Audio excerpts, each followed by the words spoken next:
friends. Welcome to our powerhouse. You're in the powerhouse now. Our powerhouse of faith and hope. Our powerhouse of goodness and love. We're a house of strong women. Active women who greet you with hearts as wide as the world. You're part of it. Can you feel it? Can you see it? See the goodness. Be the goodness. Changing hearts. Touching lives. God's goodness, the Holy Spirit, is the fire in us. The gospel of Jesus lives in us. Come join us in the sacred powerhouse of faith, hope, and love. The greatest of these is love. You're in the house now. The powerhouse of the Sisters of Notre Dame, de Namur. Hello everyone, I'm Carol Williams. I'm here with Sister Marianne Barnhorn, my co-host, to kick off this year's Partners in Action. Hi Marianne. Hi Carol. Hello friends. It's wonderful to be back to celebrate Partners in Action when the Sisters of Notre Dame de Namur highlight the ministries of the past year and the support of all of you who make it possible. And what a year it's been. 2020 was a year that few will forget. But you know what? The challenges of 2020 haven't stopped our sisters.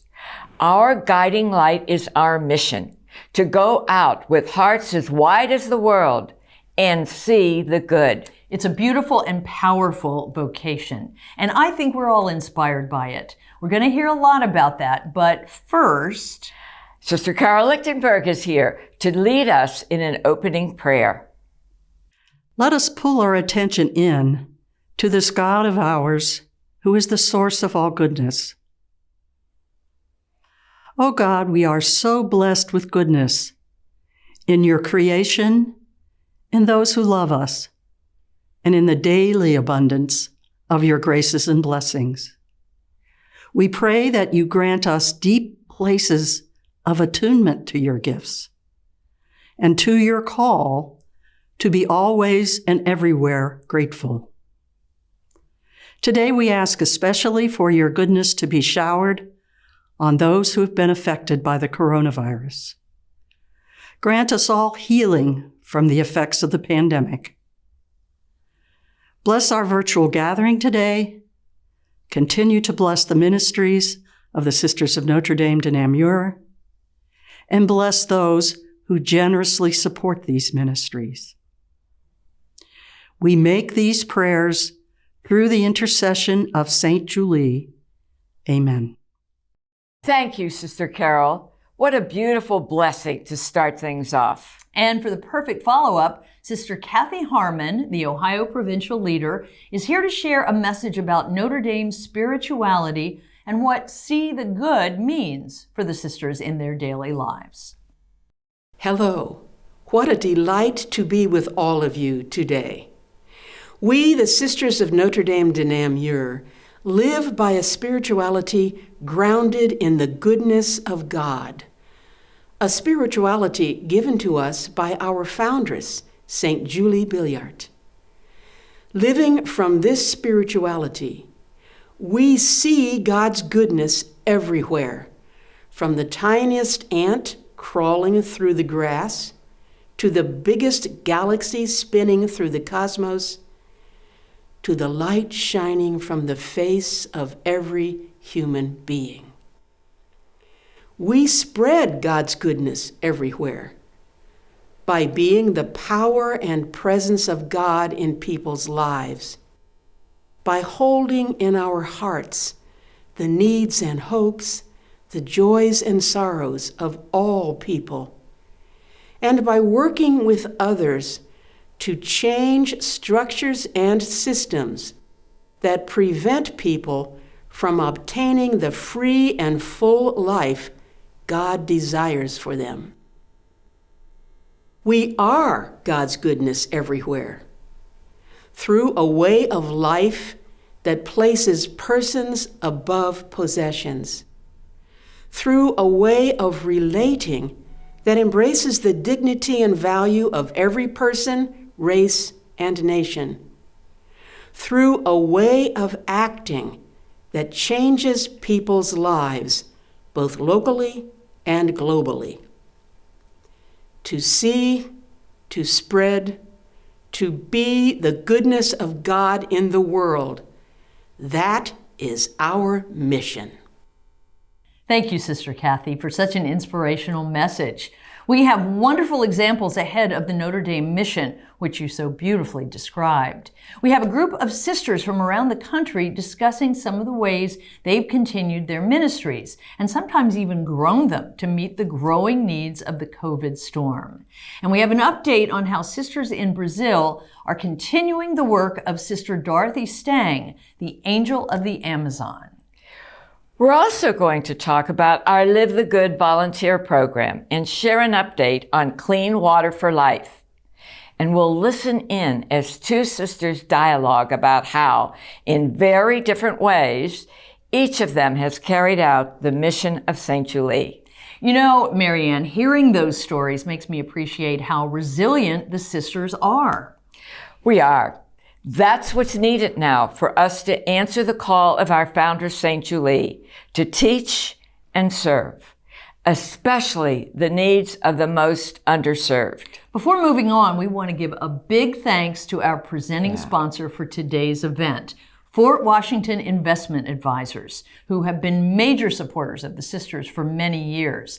And thank you to all of our sponsors who have helped make this 2021 Partners in Action possible. And thanks to each and every one of you, our friends, volunteers, and donors, for joining us today and for your support. You know, Marianne, I was surprised to learn that the Sisters of Notre Dame de Namur don't receive financial support from any diocese. You're right, Carol. That's one reason the gifts of friends are so important. Absolutely. And you'll hear more about how to donate later in the program. But let me point out now that you can use the donate button on your screen to make a contribution at any time. It doesn't take long to make a gift, and you'll continue to hear the program. Now, I know that volunteers are really important to the sisters' ministries. It sounds like more people than ever are stepping up during COVID. They are. One way people are getting involved is with our Live the Good program.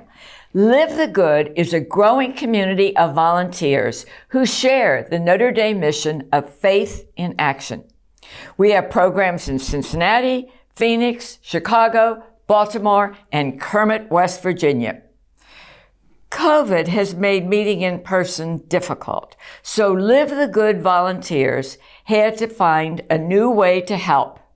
In Cincinnati, they had a brown bag lunch drive to help with record food insecurity. They made lunches at home, then dropped them off to be delivered. The initial goal was 1,000 lunches. Do you know how many they actually made? Well, I can't guess, but I wouldn't be surprised if it was more than expected. They made over 3,000 lunches. The volunteers were just happy to be able to help. And that's one example of how goodness is being multiplied.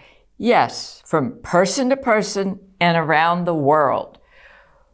We know you want to hear how we've been able to keep working with all the COVID constraints. Let's listen in on this conversation between some of our sisters to find out more. Hi there, Liz and Nancy and Joan. It's great to see all of you, and I'm grateful for the opportunity to connect in this way, although I'd much rather be together with you around a single table. But you know, I have been just in awe as I look at how our sisters around the world have been able to respond with such nimbleness during this time of the pandemic. You know, they're truly daughters of St. Julie because she had to be nimble also in her time with the widespread illness, the war, and the violence that she and her sisters encountered. I'm curious, what stories, what have you heard from our sisters about how they have been able to be nimble in this time of the pandemic? Chris, I think you're right to use the word nimble. It is the word to use. I think of Judy Clemens, who is, as you know, the chair of the board for the Notre Dame Mission Volunteers. They're scattered all over the country, 25 different sites. And it's just amazing. She hasn't left our building like the rest of us, except to go out for groceries and go to the pharmacy. But she is managing to hold it all together. And she's been in touch with all 25 site directors. Things are moving ahead. I said to her, how do you do it? And she said, well, we have reimagined what we've been doing before. And reimagining, that takes creativity. Sisters, here in Arizona, we're also seeing that flexibility and nimbleness and goodness bubble up. We're finding all kinds of creative ways to continue our ministry in spite of the restrictions of COVID. Also, we used to take food and clothing to the border for the people waiting to cross, and we can't go across anymore because of COVID restrictions. We have discovered here in Phoenix an ecumenical group that has a storage unit on the Arizona side of the border. And volunteers here collect and donate food and clothing, and other volunteers, ourselves included, take this to the storage unit on the Arizona side, and then the Mexican Catholic Charities people come and get it and take it to their shelters. So again, we found ways to continue doing what we've done, but in a new way. Such collaboration. And Joan, I know you have a lifetime of experience in education. Where have you seen this kind of nimbleness during the pandemic in education? I'm seeing our teachers and sisters in education working harder than ever. At St. Ursula's, where I was the principal for 28 years, I see the cars outside at 6:30 in the morning. I see them there at 5:30, 6 o'clock at night. It's like that in all our Notre Dame schools in Baltimore. And I was discussing with Sister Ruth Ann Bettinghouse, who teaches science at Mount Notre Dame High School in Cincinnati, and she's teaching both virtually and students present. The preparation time for this kind of teaching is really very time consuming. And and all of our sisters and our teachers are really committed because they're invested in their students' learning. And then we have some cases like Sarah Sabinski out in Watts near the Los Angeles area. Sarah is teaching 45 special ed students on different levels. And she's adding on bilingual students too. This is a mammoth amount of preparation time. Yes, Joan, we've seen people learning new ways to be in ministry and new ways to be teachers. Sister Ann Flanagan is a spiritual director, and she's been using Zoom, and it is really working. It's working out just fine. And then we have Marilyn Kerber. This idea of using virtual education is nothing new for her. She's been working with seminarians all over the country, giving courses from the University of Dayton. So many.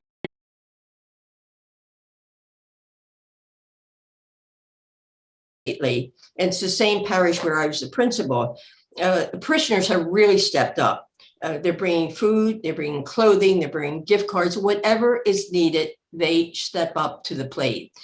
We understand the need to and the goodness of being able to continue, and we also realize that there are so many new ways to serve. And then we have Carol Lichtenberg. She was our provincial, and she's free now to use her financial background to help other people, especially nonprofit boards, where she serves there as consultant. So there's always one more need to be met, and there's always someone to reach out to that need. I've seen that there are some circumstances beyond COVID where sisters are finding new ways to minister to needs. Sister Sandra Price in Nicaragua has told me that after Hurricane Iota last November, she had to buy a power saw so that people could cut down the local trees in order to rebuild their homes. And the sisters there are also helping people find seeds to plant and food. In Africa, COVID presents some challenges beyond the usual challenges they have there. They have a lot of newly professed sisters, And for them to make 3 made final vows and 5 made their first vows, Sister Jerry Bolson in Kenya has told me that they had to postpone the ceremony and then they had to move it outside to comply with the quarantine restrictions. So they were able to do it after all and found a way. And so we're seeing this outpouring of goodness all over our Notre Dame world. And they were able to live stream that vow ceremony from Kenya. So our sisters from around the world got to see this and participate in the vow ceremony. And I don't know if that would have happened if we weren't in the middle of a pandemic. You know, the ability to rejoice together is just so energizing. You know, one of the things I really appreciate about being a sister of Notre Dame de Namur, and I've seen it in our sisters all around the world, is that I think it's made me more attuned to seeing goodness, to seeing it in the people around me and the situations around me. You're right, Kristen. You know, during these months of COVID, I can almost feel the web of care that has developed. People are realizing that they're not victims. Each of us can do something. Yes, God is good all the time, and we can show it in our words and actions to one another. Absolutely. What an uplifting conversation. Thank you all for making the time. And I look forward to when we can have a nice cup of coffee around a table together soon. It's great to hear how the sisters are seeing the good through all that's been thrown at them. And it isn't just words. The Sisters of Notre Dame de Namur really are women of action. We're going to hear about more women of action in our next story that began decades ago and that continues today. That's right, Carol. The work that Sister Dorothy Stang began in Brazil in the 1960s is still going strong, though it's been 16 years since she died. Here's more on Dot's story and how her legacy lives on today. Dorothy Stang was a sister of Notre Dame de Namur who began a ministry in Brazil more than 50 years ago. A native of Dayton, Ohio, Sister Dorothy carried our mission of education deep into the Amazon rainforest, focusing her efforts on the poor farmers and their families who lived there. It was her dream that people could live self-sufficient lives and use the land in sustainable ways. That put Sister Dorothy on a collision course with wealthy landowners who opposed her work. They thought if they killed her, they could stop her. But they were wrong. They didn't know that her story would inspire people to work even harder for basic human rights and environmental sustainability in the Amazon. Sister JOAN DEPWEG spent nearly all of her religious life in ministry to the poor in Brazil, living and working alongside Dorothy Stang. She met Sandra Araujo Santos, whom she calls one of Dot's prodigies, when she was still a girl in Anapu. The two connected recently on Zoom. Sandra, this is so great seeing you. And you were very young when you first met Dorothy, weren't you?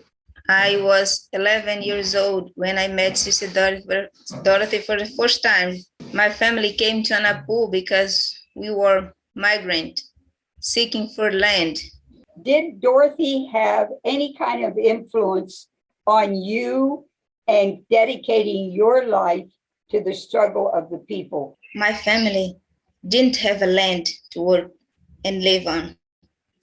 And Dorothy, with the community where we lived, helped us to find our land where we lived for 20 years. When I got to the age of 18, Sister Dorothy invited me to join the pastoral team to accompany the communities. At that time, there were 30 communities along the Trans-Amazonian Highway.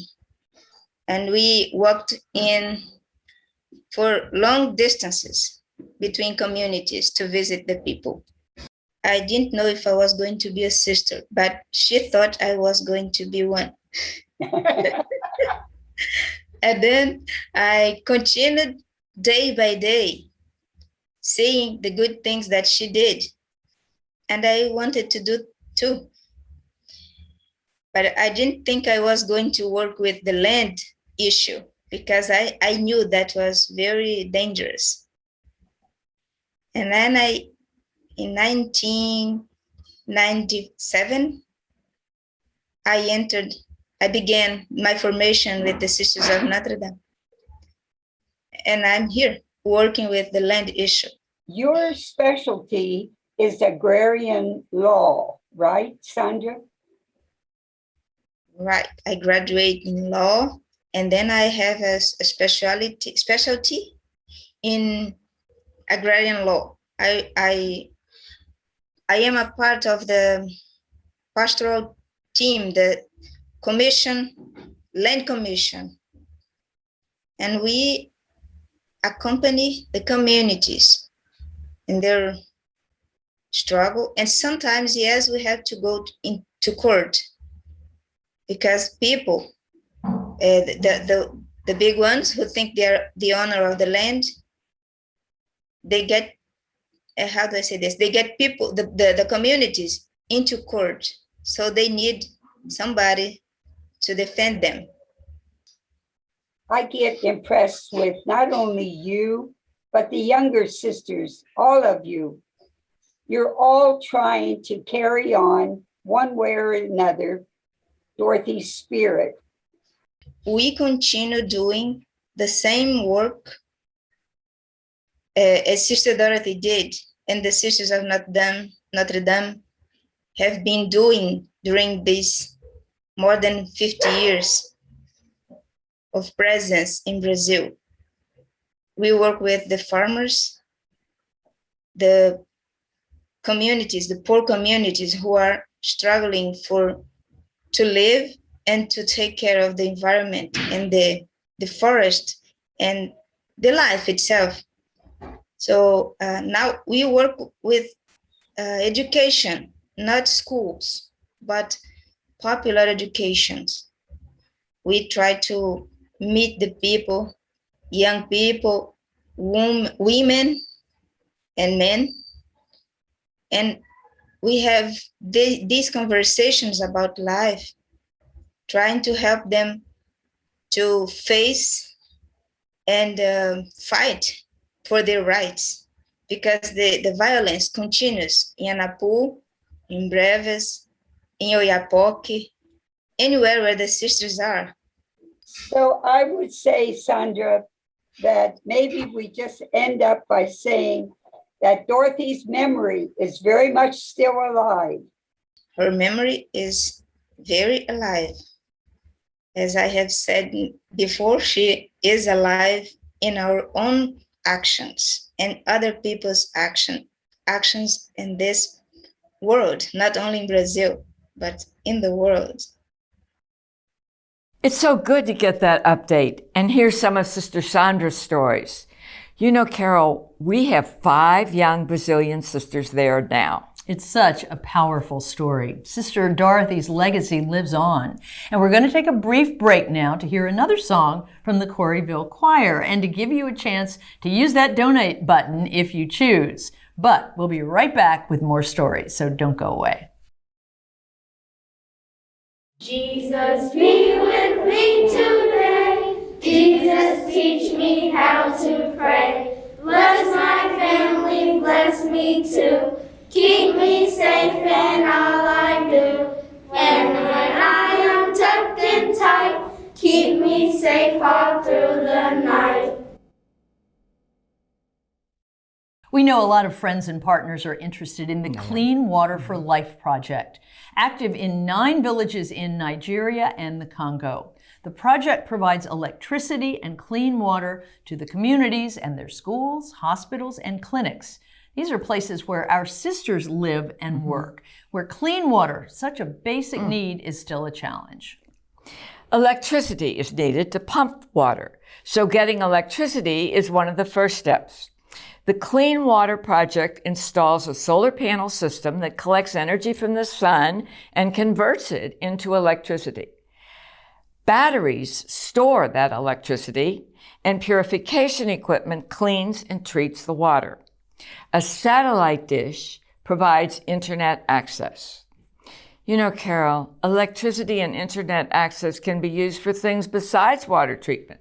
So the systems are improving the lives of our sisters and these communities in multiple ways. It's an amazing program. Clean Water for Life has recently been doing upgrades in the village of Palende, where the sisters have a large school and medical facility. They replaced an old system that caught and retained rainwater with a new one that includes a well, a pump, water storage tanks, and purification and control equipment. An older electrical system has been improved too, making it easier to add solar panels and upgrading to more efficient lithium-ion batteries that are maintenance-free. These clean water systems have been using ultraviolet light for water treatment, but engineers that worked with the sisters decided recently that the technology isn't really sufficient. So they developed a new system that combines ultrafiltration with ultraviolet. The first system is being installed at Lemfu, which is one of the sisters' oldest communities in Africa. Today, Lemfu includes a convent, a large primary and secondary schools with dormitories and a hospital. If the new system is successful there, these new water treatment systems will be installed at all of our sisters' sites in the Congo. So the work continues, and Clean Water for Life continues to make a big difference for the people and the sisters in these small villages where getting clean water has been such a challenge. Next up, we're going to hear from Sisters Donna JURICK and Therese Del Genio. The sisters have recently reconnected in Cincinnati after years of ministry in different areas of the country. Sister Donna at St. Edward's University in Austin, Texas, and Sister Therese in Chicago. Let's listen in. Therese, it's so good to be with you. Thanks, Donna. I'm glad we have a little time to spend together this morning. Well, and our lives have been so different, it'll be interesting to try to make comparisons out of them. We've had very different experiences and venues, but I think both of us have tried really hard to bring the spirituality of St. Julie, the goodness of God, to different places and different communities. You were in Chicago for over 17 years, and you started a program with the homeless there. Can you share a little bit about that? Sure, I'd love to. We started Southwest Chicago PADS in order to try to help the people who were homeless get taken care of 7 days a week. So we were able to provide a place, a meal, and a bed for overnight. So once we were able to give the guests their basic needs, then we were able to help provide social services and help them move towards some of their goals and dreams of recovery from addiction, employment, housing, and even family reunification. And by the time I left after 17 years, we had over 750 volunteers. But how important it must have been to the volunteers, too, and what they must have learned and given. They learned a lot from the guests, so they were our primary teachers.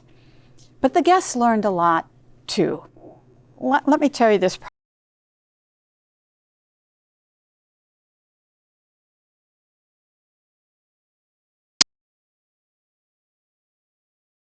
Cases of candy. And so I said to the guests, I need some volunteers to help me make Easter baskets. And as usual, with my harebrained ideas, they rolled their eyes. And I said, no, it's not for you. It's for the children of Sukasa. And Sukasa is a place in Chicago for families from Central America who've experienced torture and violence. Well, said the guys, why didn't you say it was for the children? Of course we'll help. So they washed their hands and they colored eggs and they filled the baskets with grass and the candy. And then they said, well, can't we add a little more? So they donated toothbrushes and toothpaste till it was brimming full. And they thought they had finished. And I said, no, the job's not over, guys. I need you to go with me to Sukasa to deliver them. Look how many there are. So they agreed to go. But let me tell you, these big burly guys were shaking in their boots. But once we were there and the sisters were explaining the history of Sukasa and what they did, one by one, the children came down the stairs and into the room where we were, and the sisters introduced them one by one to our guests. And our guests' hearts melted. So they began to reach into their pockets to take out what we had given them personally, a sandwich bag full of jelly beans that they could have with them for the day, and gave those to the children, even though they had already put candy in the baskets. And what they must have learned from all of this, and how Notre Dame it is. That's true, but it was a hard lesson for them, because as we were leaving, I turned to all of them and I said, thank you for being so kind and generous. And Dennis got all upset with me and he said, sister, stop that. You make us sound like we're the good guys. And I said, but that's just it, Dennis. You are.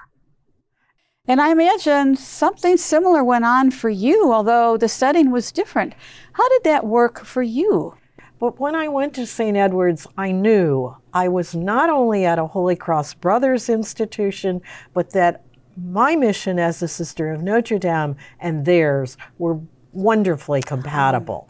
We had about 2,000 students when I went to St. Edward's, but most of them could not really afford, or certainly could not afford, full tuition.